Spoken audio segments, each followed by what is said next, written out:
Welcome to the Patient Handoff presentation for hospital providers. This new initiative and change in culture engages the region's EMS providers and most importantly you, our emergency department physician and nursing colleagues. With support from the region's emergency center directors, it will provide a common framework to communicate all types of pre-hospital patient handoffs. Hello, I'm Dr. Brian Gargano. I'm the Associate Chair of Emergency Medicine for Rochester Regional Health, and I'm here voicing my support for a change in culture for handoff of patient care. As we all know, communication about patients is an extremely important part of our care system, and in particularly the safe and effective handoff of communication from the field to the emergency department is a critical part of a patient's care.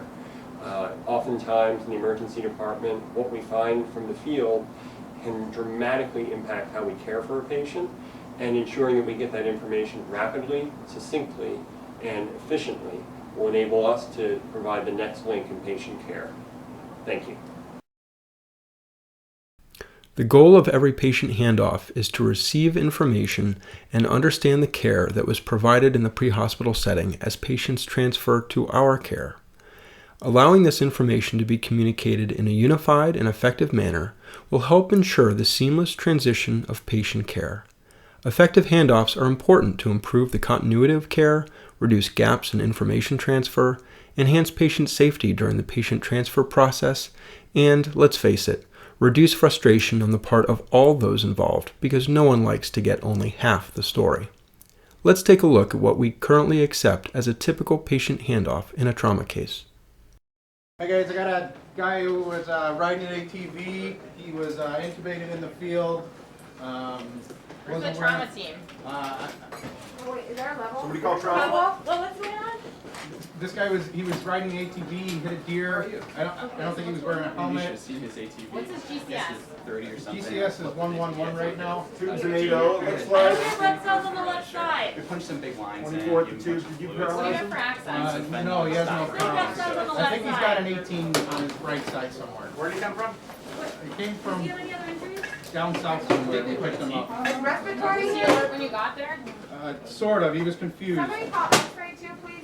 How much fluid did he get in the field? He got a liter of fluid, I think. Okay. Any other meds? No other meds. Let's start getting our blood pressure and monitors. We call Is that gonna respiratory. bag him? Oh, I need that bag back. It's really cold. Tube looks about Everything's 24 really still. tangled up over here. All right. Let's grab You guys ready to get him over? Like laterally. Can you move, please? Can we please Is he move wearing a him? helmet? No, he was not wearing a helmet. Okay. He's still. Did he get any meds? No, he didn't get any meds. What size EKG? It's an 802. I'm ready to move him. How long All ago right. did this happen? I got the It head. happened 40 minutes ago. Everybody ready? Okay, let's go. Count of 3. 1, 2, 3. Okay, who's gonna get our blood Someone Where's got a pressure? bag him. respiratory? Where's the Someone's got to bag monitor? him. I need to sneak in here. Oh, wait, Watch IV the bags IVs, fell up. guys. Look out. Hold Hang on, on, step in hang your on. wheel here. They're going to get pulled out. Already did. So do we have any Someone lines start in another anymore? IV. Get him stripped. He's got the Foley. I still don't hear chest sound or breath sounds on the left. It is easy to understand from this example how information may be misunderstood, miscommunicated, or simply not heard at all. Many of us have played the telephone game, and unfortunately, sometimes our patient handoffs sound similar. What is initially relayed by the provider ends up being only part of the information, or the wrong information when it gets to the receiver. Having a consistent communication tool to transfer information, and transferring that information when all members of the team can be present to hear it, is critical to reduce information loss. We know that handoffs are effective when they are standardized for all types of patients, not just the critical or stable ones, but all of them. Consistency breeds comfort and reproducibility. We also know that the most effective transfers of information occur when it is a direct communication from the provider taking care of the patient to the provider about to take care of the patient. And following a standard report, there are still opportunities for questions to be asked and to clarify information. So let's start at the end. Let's watch an example of an effective patient handoff of a patient having a myocardial infarction.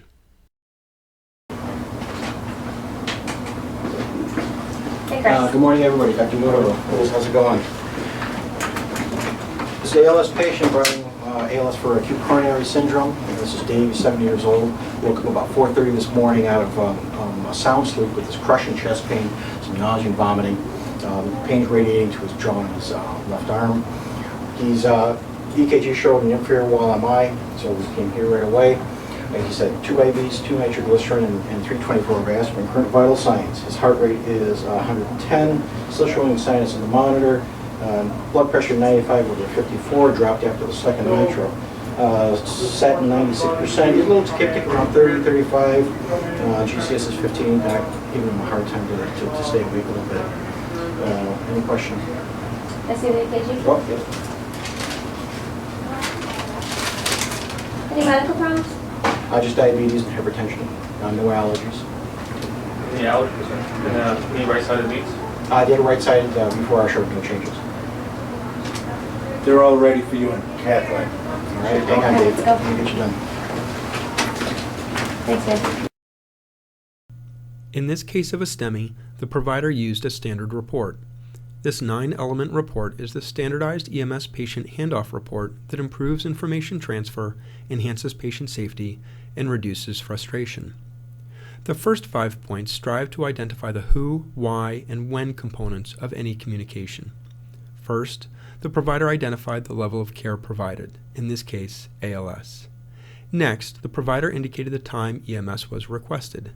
This is often very helpful information for the receiving providers to know. Third, the provider identified the reason transport occurred. In this case, it was quite obvious, but in others, it may be clear to the EMS crew, but not to the hospital staff that is receiving the patient. Here again is why a standard communication can help. The next 2 items are the simple demographics, the age and gender of the patient. The last 4 components are comprised of the MIST mnemonic and strive to identify the what of the handoff communication. Let's look at each part of MIST individually. The M of the MIST mnemonic includes the mechanism or medical complaint. In the case of trauma, one would want to report the mechanism, whether that be a motor vehicle accident, the location in the vehicle, if it was a pedestrian struck, at what speed, if it was blunt or penetrating injuries, the type of weapons used. If it was a medical complaint, we would want to know, in brief, the onset, the duration, or the history of that presentation. The I represents the injuries or the illness identified. Again, in the case of trauma, the injuries would be outlined generally from head to toe in terms of any pain, deformity, or injury patterns appreciated by the provider. In the case of an illness, any clinical indicators that are important, for example, findings of the 12-lead, a Cincinnati stroke scale, or other criteria specific to the illness that was identified by the provider. S refers to the signs and symptoms. The patient's initial and current complete set of vital signs, as well as the lowest confirmed blood pressure, any blood glucose determinations, a Glasgow Coma Scale score, or any other pertinent vital sign abnormalities should be reported at this time. The T represents any treatments provided, including any vascular access, the volume of fluids administered, any types of dressings or splints, any medications given and the response associated with that, and certainly if any defibrillation or pacing was provided. Using this 9-element report, we can assure consistency, for consistency is key to success.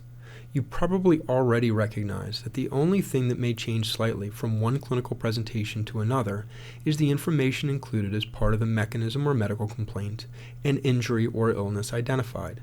For example, in STEMI, aspirin and nitrate administration and EKG findings are key. For stroke, the Cincinnati stroke scale and last time known well. For trauma, the mechanism.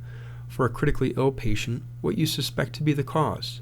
Importantly, we are using the same structure, and this structure is just as important for BLS providers as ALS providers, as the next example demonstrates. Hello, I'm Dr. Timothy Lum, Director of Highland Hospital's Emergency Department, and I'm excited to be part of this important collaborative effort. I believe this standardized 9-item approach to patient handoffs will help change the culture of patient care and reporting and improve the continuity of patient care throughout our region. The following video demonstrates the report in the setting of an acute stroke. Okay, here comes our patient, everyone. Let's listen so we get a good report. Good morning. Good morning. Good morning. This is Mr. Page. He called 911 at about 8:10 this morning complaining of not feeling well. He requested transport to Highland Hospital for his illness. En route, he developed stroke symptoms, and Highland was the closest stroke center, so we continued transport BLS instead of waiting for ALS, as that would have delayed it.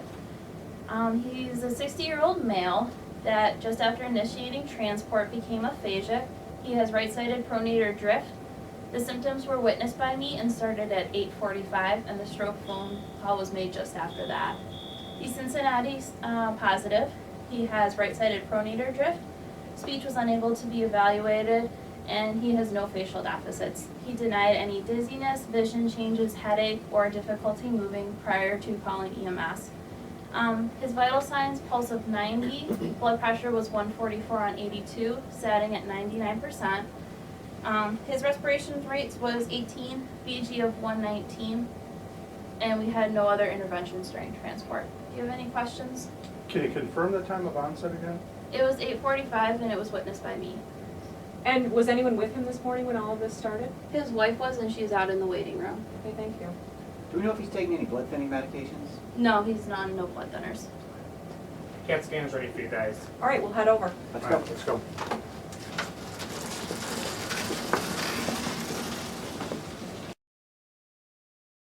As you saw in this stroke case, care was being rendered by a basic life support crew, and on patient handoff, they utilized the 9-line standard handoff tool. The BLS crew provided a good picture to the receiving hospital of why they were there, the time of symptom onset, and the associated symptoms, vital signs, and interventions provided. What we hope you have noticed in the two scenarios we have shown so far is that it is the same report, and it starts when the receiver and the giver of information is ready. This can be as obvious as the receiving nurse or physician asking the provider to begin the report, or by the EMS provider asking if everyone is present and ready for the report to be delivered.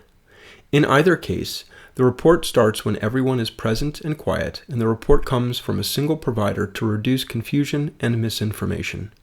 Once the EMS provider asks if there are questions, that is your signal that their report is complete and questions may be asked. Let's watch another example, in this case of a patient with suspected sepsis. Good morning, guys. This is our sepsis alert patient.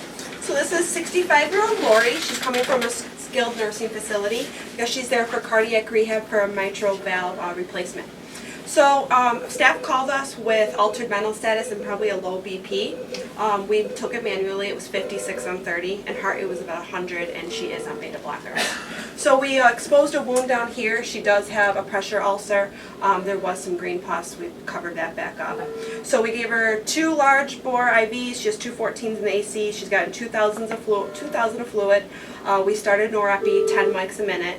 And current vitals are heart rate of 110, BP's 95 on 54, sats 96 on 4 liters, and respirators are 34. We have her on N-tidal, it was 50, BG's 220. Okay. Lori, this is Dr. Thompson. All right, we're going to be moving you over. Any questions for us, Dr.? Yeah, did they give any labs from the nursing home? Yeah, they actually did. Her white blood count was over 12,000 and her lactate was elevated as well. Okay, and a med list? Yep, I got a whole face sheet for you. I'll get you everything. All right, okay, let's get her over. All right, Lori, let's move you over, okay? This same handoff report is also ideal to give a picture of the patient's acuity to the triage nurse or physician. The abridged report gives the triage nurse an opportunity to understand the patient's presenting concern and quickly begin ascertaining the patient's needs. Before logging the patient into Epic, ask the EMS provider for a 15 to 30 second abridged report. This will allow you to make the decision if the patient should remain in triage or be moved to where care can be provided. It will also allow you to identify early interventions that may need to be done, such as a physician neurologic assessment for stroke patients or 12-lead acquisition. If at any time an EMS provider has a critical intervention that requires immediate action, such as sudden cardiac arrest, seizure, or airway compromise, that information is communicated immediately and care is rendered. The remaining report may be subsequently given after the immediate life threat is mitigated. Such occurrences are extremely rare, and the vast majority of patient handoffs can occur as we have been demonstrating. Important to appreciate is that the 9-item report does not include all the items that triage nurses require for data entry. The abridged report provides a brief overview, and then specific information, such as medications, allergies, IV size, and so forth, can later be asked. In many cases, after triage occurs, the more detailed handoff may occur to a single nurse or physician. Here again, the process remains consistent where the 9-item report is utilized.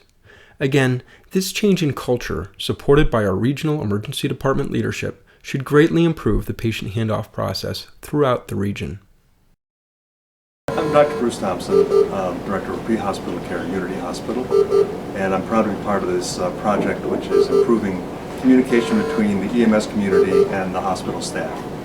We hope that as you view these videos, you'll see that there are points that will be available for teaching and improving the way that you hand off a patient to the doctors and nurses at any institution you go to, and that will allow us to give better care to each patient that comes in. In this training, we discussed the need for improved patient handoffs and outlined the Uniform Pre-Hospital Report. We identified the key patient information that should be conveyed to you during any patient handoff, which are included in the 9-element report shown on the screen.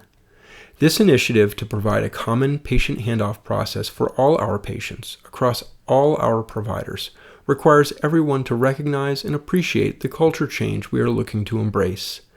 This will take time for all of our partners, the EMS community, physicians, nurses, and allied health providers whom we interact with every day.